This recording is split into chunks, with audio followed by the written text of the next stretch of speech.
All right, physical media, love it. Tales from the Crypt box set comes in this huge like slipcover, and you got all 7 seasons on separate jewel cases there. Now, the original releasing of these that I remember were like these here. Of course, if you grew up like me, watching these things on the 90s in the TV series and on HBO and everything, you're going to love this set. This is the original releasing that I recall, had really awesome, layout and everything. They've kind of condensed it now to this because I think it's really difficult to find some of these now, and hopefully this is not too out of print, or hopefully they're still making them. So to give you kind of a rundown, each season and everything, you pop them open, they're going to have the disc, and then inside now, instead of having the layout on the fold out and on the cardboard, it's going to be this sheet, and that'll kind of tell you what episodes are what on there. So I'm still happy that they just at least offer this still, that you can get them, even though it's not as well made, I feel, as the original releasings like these, where I could get, they had all the layout on there. So really cool. Like I said, I remember these growing up, watching them on HBO and everything. Some of them are a little bit, they're not the greatest, some of the episodes, but there are some definite memorable episodes for me that I remember. One definitely being on the 2nd season is called Cutting Cards. You can see here, here's another, look at the whole layout. And of course, they had some really cool episodes. They really did. Some really interesting ideas and everything. But yeah, this one here, I believe this one definitely has one of my favorite episodes, and there it is, Cutting Cards. That's a really awesome episode. It's got Kevin Thee and Lance Hendrickson in it, where they're kind of these obsessed gamblers, and they end up playing Russian roulette in the parking lot. It's just completely insane, but definitely wanted a really a neat episode. The other episode comes in season 3, which is called Carrying Death, I believe it is called. Let's see if we can find it here. Yes, Carrying Death with Kyle MacLachlan. I believe that's how you say his name. But that one is a really neat episode. I like that one a lot. He's because I recall that one when I was growing up. I remember that one. He's like a bank robber or something like that. Runs off into the desert, gets tracked down by a motorcycle cop. They handcuff each other, or the cop handcuffs him to him. Swallows the key right before he dies. So, and you can figure out the rest trying to get across the desert with this guy handcuffed to him. The other episode that's really neat I like is The Reluctant Vampire. That's a really cool episode. It's got Malcolm McDowell in it. I like that episode a lot. So the 2nd season definitely has a couple that's some memorable ones for me that I like. So again, if you like this series, this is totally awesome to pick up. The other one that I'm trying to think of here, I believe, is on season 5, the 5th season. Let's see if we can remember it. It's here. And yes, there is a couple here, definitely. People Who Live in Brass Hearses. That's the Ice Cream Man episode.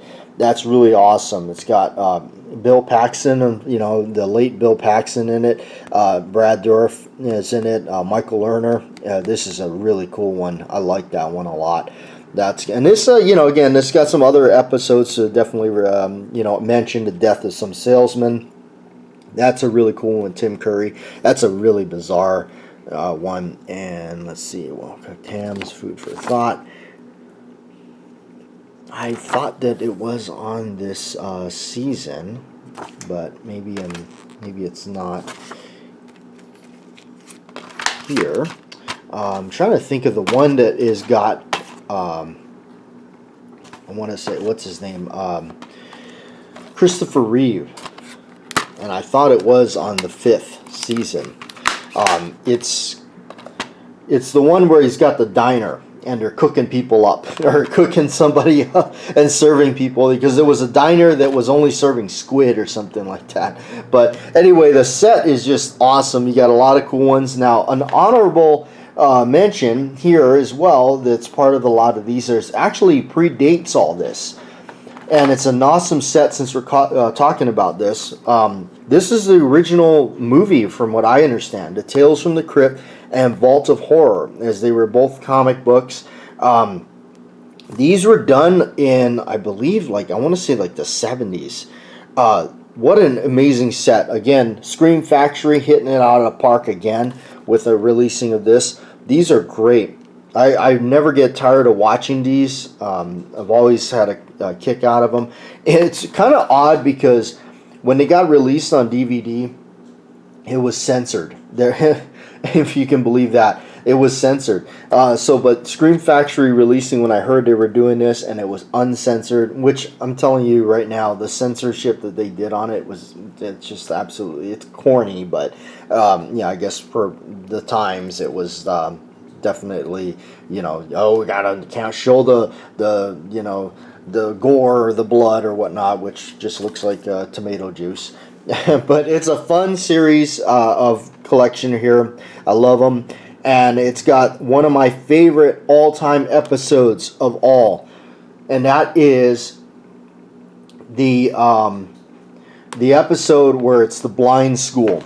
They go. It's a guy that goes there to take care of the blind people, and he ends up being, quite a bastard to them, and cutting their food and down, and they're not giving them enough food to eat, turning off the heat during night, and so and basically these blind people, they say, okay, we've had enough. They grab them, they stuff them in a closet. And then they built a gauntlet, if you will, like a maze for him to get out of. And they, lined the walls with razor blades. And they shut the lights off on him so he knows what it's like to be, lose his sight and go through something like that. So really, it's got to be one of my favorite episodes, which they actually remade in one of these, and I can't remember what season it's in, but they actually remade the episode in one of these, in the collection. So anyway, if you like the Tales from the Crypt, the series from the 90s and everything, this is definitely awesome and worth picking up. Hopefully it's still available. I picked mine up from eBay, and again, I had some of the ones like this way back, but for some reason over time, it seemed to do some weird stuff where the disc stopped playing and stuff like that. So I'm not sure what the whole deal was about that. Kind of a funny note before I end this. When I got my set like this, you know what was weird? Is the inserts were all mixed up. In fact, I think that's what's going on here. I think this insert is actually belongs to this. If I am I not mistaken now, but my inserts were all mixed up. Yeah, What's Cooking, Maniac at Large. Maybe I fixed it, but that's the one that I was talking about with Christopher Reeve. It's called What's Cooking, and that's the one right there. I believe, yeah, Christopher Reeve. I thought it was the 5th season. It's the 4th season. But my inserts, when I got mine, were all mixed up because I had to go through and go, wait, what? Why is this not? So anyway, I just figured I'd throw that in there. But thanks for watching. I love physical media. Hope you do too, and we need to preserve it. So support your local record stores and places that's still selling this. In my town, we still have the Zia Records and Bookman's and things like that. So absolutely.